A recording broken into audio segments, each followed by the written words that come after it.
Good morning, everybody. I hope everybody's being safe. Still have to go to work. I am one of the vendors out there, so got to be careful. Anyways, I just want to kind of get right down to it. So, there was two different points of views on how we're going to approach this general election coming up.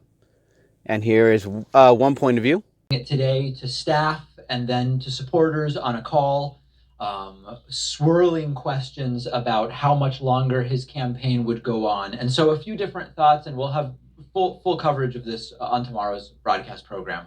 Number one, it was time to do it. And I know that there are people who have been emailing me saying Bernie should just stay in until the last vote. He's very far behind nationally in every state. Bernie had no path to the nomination. For 6 weeks now, a lot of people have been saying the coronavirus crisis is going to put Bernie in the lead because people will realize that we need Bernie, not Biden. Because of the coronavirus crisis, none of the polling has reversed. It's continued to go further and further in Joe Biden's favor. So there was no mathematical case for Bernie to stay in. That's the reality. Now, Joe Biden needs to actually be very publicly visible right now. And of course, we're all under self-isolation. That includes Joe Biden. He's staying home. But the sporadic interviews and weird coronavirus briefings that he's been doing are not going to cut it. He is now, I mean, he has been at this point for a month, but he is obviously now the nominee. And he needs to be out there. And he needs to be out there in a way that is not self-destructive. And there are questions about to what extent Joe Biden is going to be able to do that. I don't know how much we need to be paying attention to early polls right now that say, here is Biden versus Trump in Michigan or in Wisconsin. So much of what happens between now and November that has nothing to do with Biden is going to determine how close it's going to be. This includes how the economy does, the coronavirus response, the trajectory of coronavirus, etc. The best thing Bernie supporters can do. Are you ready? The best thing Bernie supporters can do is to lobby Joe Biden to move his platform to the left and to support Joe Biden with the understanding that we are not going to give him a pass if he is the president, but we are going to be on him the way we were on Obama over economic issues, drone warfare, on and on and on, to get as much as possible out of a hypothetical Biden presidency. Now, for me, there really is no moral question. There is no economic question. There is no environmental question. There is no social question. Donald Trump cannot be trusted to handle anything. Joe Biden's coronavirus response would have been a real response, and we would be far better off today than we are. Joe Biden's tax plan is better than Donald Trump's. Joe Biden on the environment supports the Green New Deal as a framework. Trump thinks global warming and climate change are a hoax created by the Chinese. Trump pulled us out of the Paris Climate Agreement. Biden would put us back in it. On any issue, Joe Biden is better. Does that mean Joe Biden's a progressive hero? No, it does not. Period. And that is my understanding. Joe Biden would likely get to select a number of important judges, including potentially one or two Supreme Court justices during the next 4-year presidential term. I don't want anybody being subjected to decades of whoever Trump picks to replace Ruth Bader Ginsburg making decisions on the Supreme Court. So there is no question. This is not vote blue no matter who. It's vote Biden over Trump. It's not a blank check to the Democratic Party. I'm not even a Democrat. I don't care about the Democratic Party. I find it to be a widely corrupt institution. And here's another. If Trump is a standard Republican and Biden's a neoliberal corporatist, I'm just not represented. So if I'm not represented, I'm not going to go out of my way to cast a vote. Now, I will say this to everybody. I'm not going to blame you if you want to vote for Biden, because I do understand that some people will say, listen, the courts are way too important and climate change is way too important. So even though I despise him, I'll suck it up and vote for him. By all means, I'm not going to argue against you on that. I'm just going to tell you what I'm doing. And you can make your own, calculation, and you have your own judgment, and you decide what you want to do. I think there are going to be some people in my audience who decide to vote Biden. I think there are going to be some people who vote third party. I think there's going to be some people who sit out. Joe Rogan, his politics, he fancies himself very similar to me on the political spectrum, and he says he's not voting, but he says he would prefer Trump beat Biden because Biden, with his cognitive decline, he thinks that's such a giant risk that you can't go in that direction. So me personally, I'm just gonna sit it out because I'm not represented. Now, some people will hear that and they'll be mad at me. And they'll say, come on, man, like, how could you say such a thing? And they'll say, I'm helping Trump. Yeah, but the Trump people could say the exact opposite. They could say, you're helping Biden. Oh, you're sitting out, you're not voting for Trump, you're helping Biden. When I tell you guys I don't agree with Biden, I say it because I don't agree with Biden. I'm populist left, I'm a social democrat, he's a neoliberal corporatist. So I don't owe him anything. And this idea of like you always, come on, it's the lesser evil for a reason. Like you have to vote for the lesser evil. Okay, well if you want to be consistent in that logic, one of the things I tweeted yesterday, because Mehdi Hassan made that argument, oh, lesser evil's the lesser evil. Okay, so what if it was Richard Spencer versus David Duke? Who would you vote for? Now some people go, that's a cheap point. But it's really not, because what you're doing is you're testing the logic of that argument. And in order to do that, you stretch it. You stretch the argument. Okay, let's make it a slightly more absurd scenario than Biden versus Trump. Let's make the scenario two, basically white nationalist racists. Who do you support? Now, my guess is everybody who says, oh, you got to play the lesser evil game, all of a sudden they're like, neither. I don't want either one. So, point is, everybody has moral red lines. It's just a matter of where you draw those red lines. And some people's standards are stricter and stronger than other people's standards. Now, again, I just told you, I'm not going to judge you however you want to vote. It's fine. But I'm just telling you what my calculation is and what I'm doing. And here's the deal. My purity test, and I did a segment on purity tests yesterday. You can take a look at that. It's up on the YouTube channel. But there are multiple kinds of purity tests. There are two kinds. One of them is purity of your personal story and your past. I don't care about that.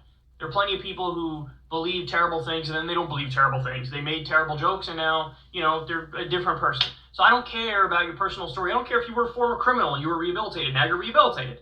That stuff I don't care about. But I do have a purity test when it comes to the policies. And my purity test is very simple.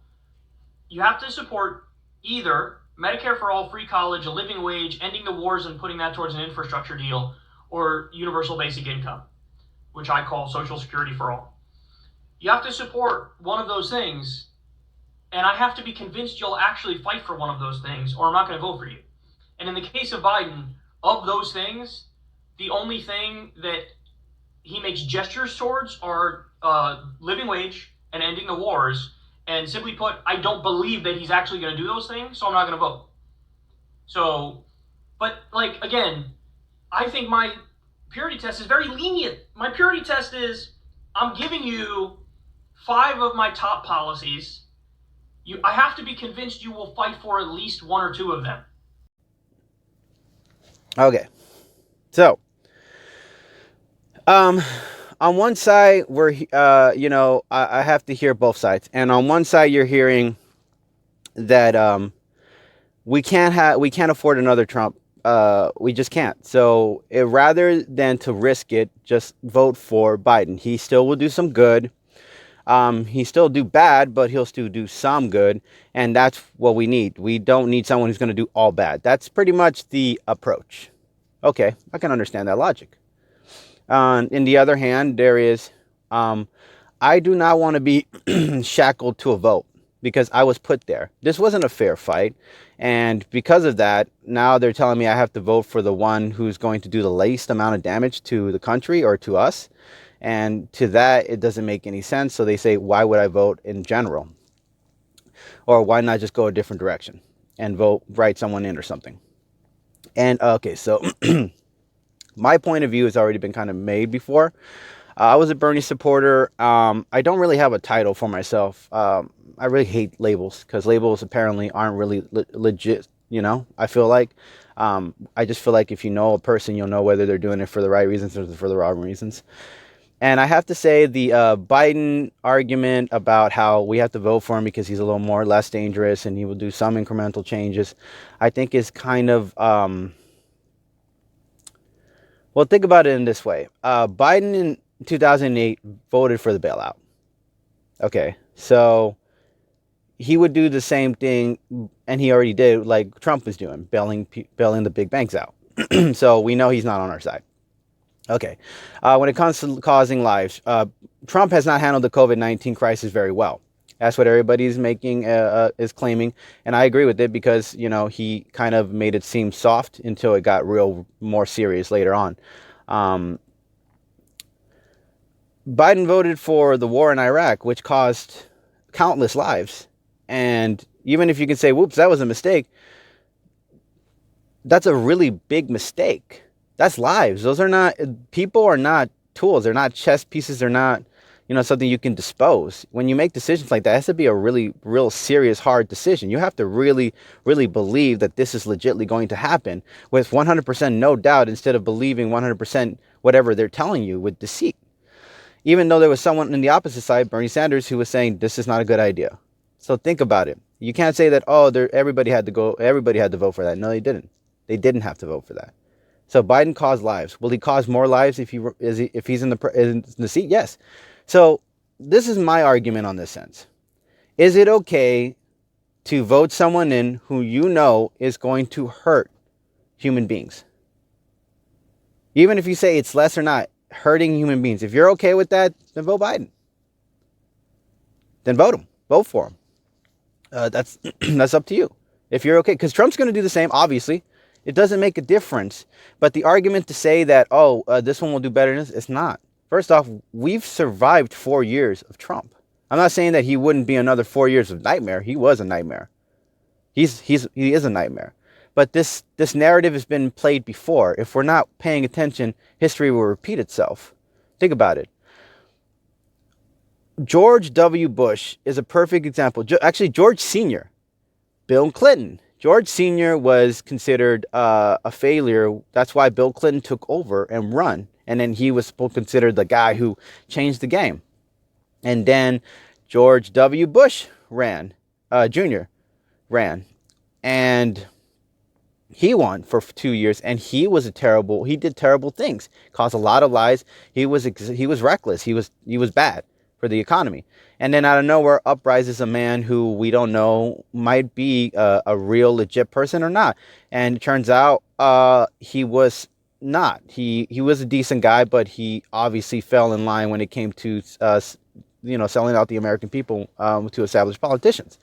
So I want to say the cycle it just keeps repeating. The pattern repeats itself. George Bush was terrible. Then we get a Democrat like Obama, and we think, he's doing some good, better than the other guy was doing, right? So we're comparing. Oh, the other guy was terrible, but this guy is great. And then we get Obama out, then we get a guy like Trump. And then maybe we get him for 4, maybe we get him for 8. And then he starts doing ridiculous things, doing bad things again like Bush would do, and then we get another established politician, Democrat. That's the formula. That's the same gimmick. So it doesn't change. So if you vote this person in and say, get him next time, how are we going to get him next time if mainstream media has the narrative and established politicians have the narrative? They have more of the power. You can't say we're going to get him next time if we don't even have a real legit, 100% unbeatable strategy. We can't. So for you to say, we need to vote this person in just because they're less dangerous, but they'll still harm people is kind of a reckless thing to say. Now, you can say, I get, and like, again, okay, so here's my thing. I respect both David Pakman and Kyle Kalinske because both of them, they're brave for what they're doing. They say what they got to say. They talk about what they got to say. They go against a lot of people. Kyle Kalinske, I feel like, is still a little more optimistic in a way. David Pakman, I feel like over the years, he has just, he's just been more of a defensive type of person because a lot of people have attacked him. And now I feel like he just feels like he has to keep defending himself in a way. But at the same time, he's just letting people know this is just the facts. This is the reality. You guys, this is just my opinion. And it's a great opinion because it's a strong opinion. But my opinion stands with the concept of change needs to be made now. It cannot be made later, and we cannot vote for another guy in there like that. So that's just my personal opinion. I'm going to vote. I'm not going to tell you how I'm going to vote, but I'm not going to vote Biden unless Biden brings in some progressive ideas, a progressive VP, something to really get the voters to want to be a part of it. Otherwise, again, people are saying, no, don't chase after the vote. You gots to. Otherwise, it's not called voting. It's just called, forcing someone to make a choice. It's not free will. It's just saying if you don't, you start like looking down upon people instead of just respecting that this is people's choice. You're like, oh, if you don't vote, you're causing this. It's like no one's causing anything. I hate that they say, oh, Bernie caused Hillary's lost, or Bernie caused Trump's victory. All this stuff, or all this stuff is not true. Votes are votes, and they're free will votes. That's the point of an American democracy. So this nonsense about how, you have to vote. You don't have to. It's a choice. And no one can shame you for a choice that you make. You make choices all the time, and you don't ask anyone's opinion about it. Every time when you put a down payment or you get a credit card, all this stuff, sometimes you don't bother asking anyone's opinion. Maybe you have a partner, maybe you don't, maybe you met someone before, maybe you're single, but you make decisions all the time, and you never had to give a damn about someone's opinion that well before, so don't give a damn about it that much now. You get to make the choice. You're an American citizen. You should be proud to make a choice, whether you decide that you don't want to deal with any of that mess. You want to write someone in. You want to, you want to vote for one of the two. It doesn't matter. Even if you vote for one of the two, I'm not going to be like, oh, that's terrible that you voted for Biden. It's like, look, if you felt that was going to save the country, that was the choice you wanted to make, respect that. If people feel like Trump was the choice, I don't respect that, but it's because sadly they're not very informed about him that much. But anyways, that's it for us, guys. I'm going to leave it with that.